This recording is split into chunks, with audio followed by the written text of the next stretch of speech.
ये तो गौरैया का घोंसला है, लेकिन इसमें गौरैया नहीं है। होगी भी कैसे? जब हमने अपने गांव के घर आंगन को छोड़ा तो उसके साथ ही प्यारी सी छोटी सी हमारे आंगन में, हमारे घर की दीवार पे, मुंडेर पे चहकने वाली, फुदकने वाली गौरैया भी पीछे छूट गई। क्योंकि जो शहर का जो फ्लैट कल्चर है, उसमें गौरैया के लिए कोई रहने के लिए, उसकी रिहाइश के लिए, उसके घोंसले के लिए कोई गुंजाइश ही नहीं है।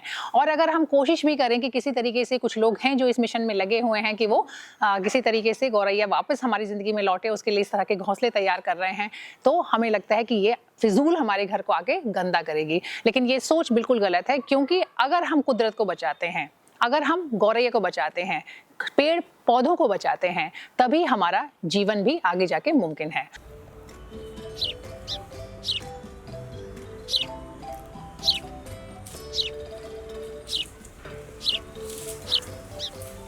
जब हम सुबह के समय उठते हैं ना, जब इसकी आवाज जाती है ना हमारे दिमाग में, एक पॉजिटिव एनर्जी महसूस होती है। अच्छा, इंसान के नजदीक रहना पसंद करती है जी।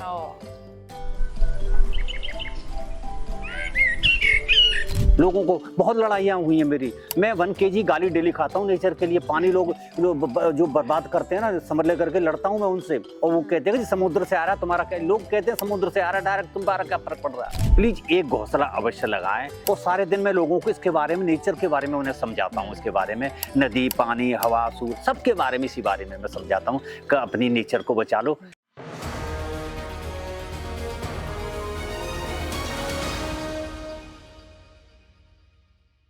आज हमारे खास मेहमान हैं चौधरी राघवेंद्र सिंह, जिनका एक बड़ा स्पेशल मिशन है। वो अपने आसपास नेचर को बचाने के लिए पूरी शिद्दत से लगे हुए हैं। उनकी कोशिश है कि लोग पेड़ लगाएं। शायद यही वजह है कि उन्हें लोग ट्रीमैन के नाम से भी पॉपुलर हैं। ट्रीमैन अंकल कहा जाता है। इसके अलावा उससे भी ज्यादा शिद्दत से वो गौरैया को बचाने की मुहिम में लगे हुए हैं। और यही वजह है कि वो इस तरह के घोंसले लाते हैं और लोगों को देते हैं, ताकि लोग अपने आंगन ना सही, बालकनी में ही सही, एक घोंसला जरूर लगाएं। सर, बहुत बहुत स्वागत है आपका। नमस्कार, धन्यवाद जी, नमस्कार। मैंने जब ये देखा कि आप बहुत सारे घोंसले लेकर निकल रहे थे और आपने पीछे यहाँ पे आपका नाम भी मेंशन है और कुछ चीजें आपके बारे में जानने को, सुनने को मिली, तो मुझे बहुत दिलचस्प लगा कि जहाँ हम सब लोग इतने बिजी हैं, हमारे पास वक्त नहीं है, लेकिन आपने एक मिशन बना रखा है अपनी जिंदगी का कि आप चाहते हैं कि गौरैया वापस हमारे घरों में, जो भी हमारे आसपास पेड़ पौधे हैं, उनमें वापस लौटे। तो आखिर क्या वजह है इसकी, क्या चीज़ है, क्यों आपने ये शुरुआत की? दरअसल में क्या है कि नेचर से मैं बचपन से जुड़ा हुआ हूँ। को मेरे माता पिता, पूर्वज भी मेरे से नेचर को बचाने में काम करते थे। तो अब मैंने क्या कि इसे विस्तार दिया है कई सालों से। पेड़ लगाना और स्पैरो को बचाना, क्योंकि विलुप्त होती जा रही है। बिल्कुल। और ये इसका 20 मार्च को वर्ल्ड गौरैया दिवस भी मनाया जाता है। जिसे स्पैरो दिवस भी बोल देते हैं। कारण ये है इसका विलुप्त होने का, पहली बात तो इन्हें घर न मिलना, जगह न मिलना घर के अंदर। पहले छप्पड़ों में, उस जगह, सब जगह ये अपना एक घर बना लेती थी। आजकल क्या है कि शहरों में क्या है कि कहीं पे भी जगह नहीं छोड़ते इनके लिए, सब फ्लैट कर देते हैं। बल्कि आप देखिए ना, शहरों में क्यों, गांव में भी आप देखते हैं जो नए घर बन रहे हैं बिल्कुल फ्लैट ही होते हैं। पहले जैसे जो गुंजाइशें होती थी कहीं पे कच्चा घर तो है ही नहीं। इसी कारण ये सबसे मेन कारण इसका यही है कि उन्हें कहीं पे भी जगह न मिलना। वो अच्छा, इंसान के नजदीक रहना पसंद करती है जी। ये इसकी खूबी है। जब हमारे खेतों पे ये झोपड़ी हुआ करती थी, झोपड़ी वो हाइट छोटी होती, तो उसके अंदर भी वो गौरैया रहती थी। डरती नहीं है। यही वजह है कि जब हम कहते हैं ना, हम भी छोटे थे तो सुनते थे, तो हमारे कानों में जो आवाज अक्सर सुनाई देती थी। जब हम सुबह के समय उठते हैं ना, जब इसकी आवाज जाती है ना हमारे दिमाग में, एक पॉजिटिव एनर्जी महसूस होती है। और ये इसीलिए तो इसे जैसे हमारी गाय को माँ कहा गया है ना, उसमें बहुत सारी खूबियां होती हैं। ऐसे ही हमारी गौरैया के अंदर बहुत सारी खूबियां हैं। इसका इसीलिए तो मैं अभी आपको बताया था, वर्ल्ड गौरैया दिवस ऐसे ही नहीं मनाया जाता, यूं ही बताया कि इसमें बहुत सारी हमारे इंसान के लिए तो बहुत ही लाभदायक है। और इससे लोग क्या करते हैं कि मैं उनसे कहता हूँ, भाई एक आप बालकनी में एक घोंसला अवश्य जरूर लगाएं। कहते हैं ये गंदा करेगी हमारे लिए। भाई हम कितना गंदा कर रहे हैं, कितना पोल्यूशन कर रहे हैं, इस पे हम ध्यान नहीं दे रहे। एक हम अपनी पर्यावरण को बचाने के लिए और उसको बचाने के लिए अगर हम एक घोंसला लगा लें और और इससे पर्यावरण बचता है, तो मुझे लग रहा है लोगों को ऐसा करना चाहिए। हाँ, ये बड़ी अच्छी बात है आपने कही कि हम इतनी गंदगी फैला रहे हैं, उस पे हमारा बिल्कुल ध्यान नहीं है। लेकिन एक छोटा सा पंछी अगर हमारे घर पे, हमारी बालकनी में आके थोड़ा सी गंदगी कर देता है, जिसे कि हम आसानी से साफ कर सकते हैं, तो हमें, लेकिन उसके लिए हमारे पास ना वक्त है ना। मैम, जी। आजकल मेड वगैरह रहती हैं घरों में, आप एनसीआर में जाएंगे तो वहां पर तो कोई समस्या है भी नहीं, समझे। तो ये सारी चीज है, मैं लोगों को समझाता हूँ, नदियों में कोई भी पाठ पूजा का सामान न डालें, पौधा लगाएं, उससे सींचें। खाली ये नहीं कि हमने लगा दिया, नहीं, मैंने जितने भी अब तक पेड़ लगाए हैं, हजारों वृक्ष। आप मेरे शहर में आइए। अच्छा, आपका शहर? मेरा जिला बुलंदशहर खुर्जा का रहने वाला हूँ, और मैं आपको दिखाऊंगा, जिस रोड पर जाएंगे पेड़ ही पेड़ की, और अकेले ने मैंने कांटे लगा लगा करके सिंचाई के पेड़ को, बाल्टियों में पानी, गर्मी में कैसे कैसे बाल्टियों को, वहाँ लोग बताएंगे, मैं नहीं, वहाँ पब्लिक से पूछना। क्या मैंने बात है, ये तो बड़ी अच्छी बात है। और जहाँ सरकार ने ये कह दी थी, वहाँ वन विभाग ने, नगर पालिका परिषद ने, कि यहाँ पेड़ हो नहीं सकते, आज मेरे वहाँ पेड़ ही पेड़ हो रहे हैं। पुरानी दिल्ली रेलवे स्टेशन एमंटर रोड पे, वहाँ आप कभी साथ चलिए, पेड़ी, क्यों मैंने पेड़ी पेड़ है मेरे, क्योंकि मैंने 35 साल ट्रैक्टर पार्ट्स का काम किया है। अच्छा। हाँ, और मैं आपको बता देता हूँ, पुरानी दिल्ली रेलवे स्टेशन पे मैं दाना ले जाता था स्पैरो के लिए, गौरैया के लिए दाना डालता था मैं वहाँ पे, जो है सीलमपुर में जाता था, वहाँ पे दाना डालता था, गौरैया मेरी बहुत थी वहाँ पे, सादरा में डालता, जगह जगह वहाँ पे बहुत है, कहीं जगह कहीं कहीं नहीं है, फिर भी है काफी, मगर बहुत कम हो गई है पहले अपेक्षा, बहुत कम हो गई है। हाँ, तो इसलिए हमें इस पे जरूर ध्यान देना चाहिए, और हम नेचर नहीं तो हम जिंदा नहीं रहेंगे। और मैं फिर आपको दोबारा इस बारे में कहूंगा कि कोई भी पाठ पूजा का सामान नदी के अंदर न डालें, उसे जमीन के अंदर गाड़ें, और पेड़ लगाएं, उसे सींचें, और आपका ये कहीं पे भी खुले में गंदगी ना करें। मैं 4 साल स्वच्छ भारत से अपने शहर का ब्रांड एम्बेसडर रहा हूं मैं। बहुत बढ़िया। और मैंने बाकायदा अभियान चलाया है, कर्मचारियों को, सरकारी कर्मचारियों को साथ लेता था, कुछ पब्लिक को भी साथ लेता था, स्वयं करता रहता था वहाँ पे। हाँ, देखिए, जो आप बता रहे हैं इसकी सबसे अच्छी बात ये है कि आप खुद करते हैं, आप इंतजार नहीं करते कि कोई ये सरकार आए, कोई और एनजीओ कोई आए, कोई हम कुछ करेंगे, ऐसे बड़ा मिशन होगा, नहीं। आई थिंक बदलाव के लिए एक अकेला इंसान भी काफी है। कहते हैं ना कि मैं अकेला चला था, फिर कारवां बनता गया। तो, बिल्कुल बिल्कुल। तो फिर आप जो है शुरुआत आपने अकेले की, और बहुत सारे लोग आपके साथ जुड़ जाते होंगे जब आप करते होंगे, देखते होंगे ना कि कोई कर रहा है। तो देखिए, मेरी कोई एनजीओ ना, मैं किसी से कोई पैसा ले रहा, मैंने ना किसी से नहीं लेता हूँ मैं पैसा, स्वयं अपने पैसे से मैं खरीदता हूँ, और मैं उसी से मैं सब कुछ, मेरे सरकार तक को पेड़ देता हूँ मैं खरीद के ला करके, वहाँ पे मैंने दिए हैं, वहाँ ये सब प्रमाण दिखाऊंगा आपको।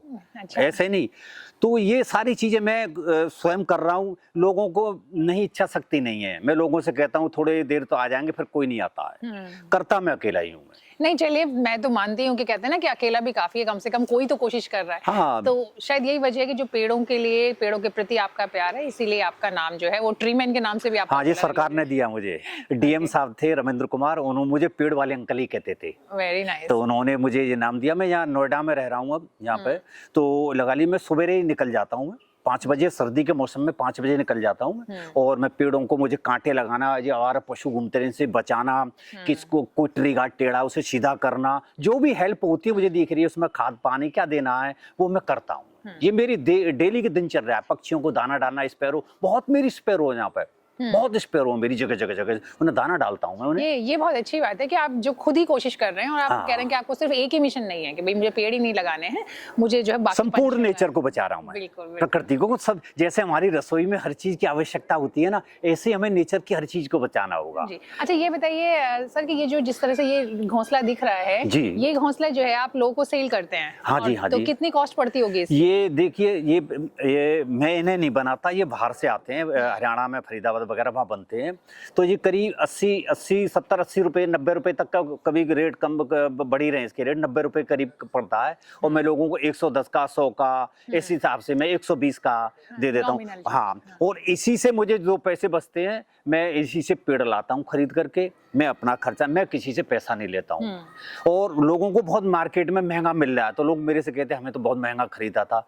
तो मेरा उद्देश्य व्यापार करना नहीं है, मेरा उद्देश्य नेचर को बचाना। जी। तो अच्छा, जो लोग हमारे इस वीडियो को देख रहे हैं, अगर वो चाहते हैं कि वो राघवेंद्र जी से जो है ये खरीदें और अच्छे रेट पे, मतलब जैसे मार्केट से तो काफी कम रेट पे ही दे रहे हैं, तो वो हमारे डिस्क्रिप्शन में जाकर के चेक कर सकते हैं। इनका नंबर वहाँ पे दिया हुआ है, वहाँ पे भी जाके वो चेक कर सकते हैं और वहाँ से इनसे जो है ये घोंसला ले सकते हैं। जी, अब मैं ये जानना चाहती हूँ कि जब ये घोंसला है तो मैं पेड़ थोड़ा सा मैं आपकी बात को काटूंगा। जी, जी। मैं ऑनलाइन कोई नहीं, जो मेरे से मिल जाते हैं मैं उन्हें देता हूँ। मेरा मकसद होता है जहाँ मैं रोड पर खड़ा हो जाता हूँ, मेरे कोई शॉप नहीं, कुछ नहीं, ऑनलाइन का मेरा कोई काम नहीं है। मैं लोगों को सारे दिन मैं इसी बारे में समझाता हूँ कि आप कहीं से घोंसला लें, जरूर लगाएं, मेरे से मत लीजिए, आप लगाइए, कहीं से भी लें, प्लीज एक घोंसला अवश्य लगाएं। ये मेरी, और सारे दिन मैं लोगों को इसके बारे में, नेचर के बारे में उन्हें समझाता हूँ, इसके बारे में, नदी, पानी, हवा, सूर्य, सबके बारे में, इसी बारे में मैं समझाता हूँ कि अपनी नेचर को बचा लो, हम जब ही जिंदा हाँ, तो ऐसे कह सकते हैं ना कि एक घर आप अपने लिए बनाएं तो एक घर छोटा सा एक ये घर, जीवन है हमारा। बिल्कुल, तो ये आप अपनी गौरैया के लिए भी लगाएं। वैसे भी गौरैया किसी को तंग तो करती नहीं, उसकी आवाज भी जो आती है बहुत मधुर आती है। कई बार कुछ पंछी होते हैं ना जिनसे कि भाई इससे बीमारी हो सकती है, कबूतरों की बात करें तो, कौवे की बात करें तो उसके अपने अलग है, लेकिन गौरैया तो बहुत छोटी सी है, प्यारी सी है, तो उसको तो बचाया जा सकता है आराम से, उसके लिए हमें कोशिश करनी चाहिए। हम बहुत सारे विदेशी पक्षी बाजार से खरीद के लाते हैं, अरे आपको फ्री में मिलेगी, वहाँ उसमें दाना डब्बो तो अपना बाहर से खाएगी, सब कुछ है, बस एक घर दे दो। अच्छा, आप ये बताइए कि मान लीजिए ये घोंसला हम लगा लेते हैं, तो इस घोंसले की देखभाल भी करनी है, इसमें दाना पानी भी रखना है या क्या करना है? नहीं नहीं नहीं, कुछ नहीं, आपको सिर्फ लगाना है बस। अच्छा, हाँ, ये दीवार के सहारे, जैसे मान लो मैं अभी आपको बताता हूँ, यहाँ पे इसमें एक घोंसला निकाल करके, जैसे ये घोंसला है, ये हमारा छज्जा हो गया, बालकनी होगी, समझिए, इसे मान के चलिए, इस पे आपको यहाँ इसमें टाइट बांध देना है, ठीक है, बिल्कुल कील में रस्सी, जिससे हवा से वो गिरे नहीं, निकले नहीं।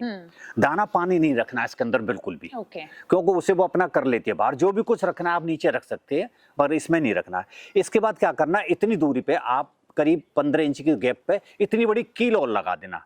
अच्छा, इतनी बड़ी लगाना, बड़ी ना लगाएं आप, क्योंकि फिर जो कबूतर बैठेगा, सिर्फ 2.5 से 3 इंची की लगाएं, जिस पे आकर के वो बैठती है। ओके, ये उसके लिए, तो ये अवश्य ध्यान रखें, ये लगाने का इसका तरीका है, ये वाला इसका। अच्छा, लेकिन इसमें दाना पानी अंदर क्यों नहीं रखना है? नहीं, कभी घोंसले में दाना पानी नहीं रखा जाता है। अच्छा, हाँ, वो सिर्फ तो बैठने के लिए। इनका रहने का तरीका हम लोगों से अलग है, तो सब कुछ वही होता है घर के अंदर ही, लेकिन ये हमें रहने सहने का और तरीका तो नेचर से ही, प्रकृति से सीखना चाहिए। हम जो रहे, हम नेचर के अनुकूल चल रहे हैं। हाँ, विपरीत दिशा में, हाँ, अनुकूल नहीं चल रहे हैं जी, बिल्कुल विपरीत जा रहे हैं, विपरीत जा रहे हैं, इसीलिए हम इंसान आज आप देख रहे हैं क्या हाल हो रहा है हमारा। तो ये तो आपने बता दिया कि घोंसला एक जरूर लगाएं अपने घर पे, जब जहाँ भी, जब जैसे भी गुंजाइश बनती है। और उसके अलावा अगर बाहर में आप रख सकते हैं तो आप दाना पानी रखें। तो दाने में क्या क्या खाती है ये? दाने में देखिए बाजरा खाती है, और आपकी नमकीन खाती है, फीकी शेप जो बोल देते हैं, और कंगनी भी खाती है, और आपकी रोटी खाती है, गली हुई रोटी पानी में डाल दें उसे बहुत प्यारा, कच्चा आटा खाती है आपकी। अच्छा। हाँ हाँ, बहुत सारी चीजें खाती है, बिस्किट खाती है, ब्रेड खाती है, सब चीज खाती है, ये सारी चीजें खाती है। और वो ना कीड़े भी खाती थी, पर वो कीड़े तो अनफॉर्चुनेटली, ये कीड़े, छोटे कीड़े खाती है। पेस्टिसाइड वगैरह डालने से वैसे ही कम हो हाँ, वो तो रासायनिक जितने भी आजकल चल रहे हैं, इनका साइड इफेक्ट बहुत हो रहा है। सरकार भी इस पे ज्यादा ध्यान दे रही है कि आप जैविक खेती पे ध्यान दीजिए, क्योंकि पर्यावरण नहीं आप लगा रहे हैं। सांप कहाँ है? पहले सांप कितने निकला करते थे, नहीं मैं नहीं मारने देता, प्रकृति की किसी भी चीज को, किसी भी जीव जंतु को नहीं मारने देता हूँ। लोगों को बहुत लड़ाइयाँ हुई हैं मेरी, मैं 1 kg गाली डेली खाता हूँ नेचर के लिए। पानी लोग जो बर्बाद करते हैं ना, समर लेकर के लड़ता हूँ मैं उनसे, और वो कहते हैं कि समुद्र से आ रहा है तुम्हारा क्या, लोग कहते हैं समुद्र से आ रहा है डायरेक्ट, तुम्हारा क्या फर्क पड़ रहा है? नहीं, खैर ऐसा उन्हें ये पता नहीं है कि पानी कहाँ से आ रहा क्या नहीं है। नहीं, चलिए अच्छी बात है, आपसे बात करके ये तो क्लियर है कि आप एक 1 मैन आर्मी की तरह अपने मिशन में लगे हुए हैं, चाहे फिर वो पेड़ लगाना हो, चाहे पानी बचाना है, चाहे फिर गौरैया को बचाना है। तो आपसे मुलाकात करके तो हमें बहुत अच्छा लगा, और हमें पूरी उम्मीद है कि जो भी लोग हमारे साथ हमारे इस वीडियो को देख रहे हैं, उन्हें एक इंस्पिरेशन जरूर मिलेगी कि उन्हें भी अपने नेचर को बचाने के लिए कुछ कोशिश करनी चाहिए, और इसकी शुरुआत वो इस एक छोटे से घोंसले के साथ कर सकते हैं, जिसे कहीं से भी लेकर अपने घर में लगाएं और जितना मुमकिन हो गौरैया को बचाएं। बिल्कुल बिल्कुल। आपका कोई मैसेज, आप कोई संदेश जो हमारे व्यूअर्स को देना चाहें? मेरा संदेश आप लोगों को यही है कि दोस्तों, जीवन हमारा नेचर से है, और नेचर के बगैर हम जिंदा नहीं रह सकते। कोरोना में देखा होगा, लोग पैसे ले लेके जा रहे थे ऑक्सीजन के लिए, ऑक्सीजन नहीं मिल रही थी। ये फ्री की ऑक्सीजन देते हैं हमें पेड़ पौधे, ये हमारे पक्षी, आप इन्हें लगाइए ना, अब जरूरत ही नहीं है आपको कहीं पे, तो नेचर को बचाइए प्लीज। मेरा आपसे रिक्वेस्ट है, मेरी हाथ जोड़ के प्रार्थना आपसे कि नेचर को बचाइए, संपूर्ण प्रकृति की हर चीज को बचाइए, वरना जब ही हम जिंदा रहेंगे, वरना बहुत स्थिति खराब होने वाली है। बिल्कुल। बहुत बहुत धन्यवाद जी, तो मतलब आप कह सकते हैं कि कुदरत बचेगी तो ही हम हम इंसान बचेंगे। फैक्ट है ये, मैं नहीं और- कह रहा, सारे बड़े बड़े वैज्ञानिक जी, कह रहे हैं। बिल्कुल बिल्कुल। और उसकी शुरुआत हम एक हौसले के साथ करते हैं। बिल्कुल बिल्कुल। बहुत बहुत शुक्रिया, आप आए, आपने इतना सारा बहुत वक्त बहुत जो है धन्यवाद। हमारे लिए निकाला। थैंक यू सो धन्यवाद मच। धन्यवाद।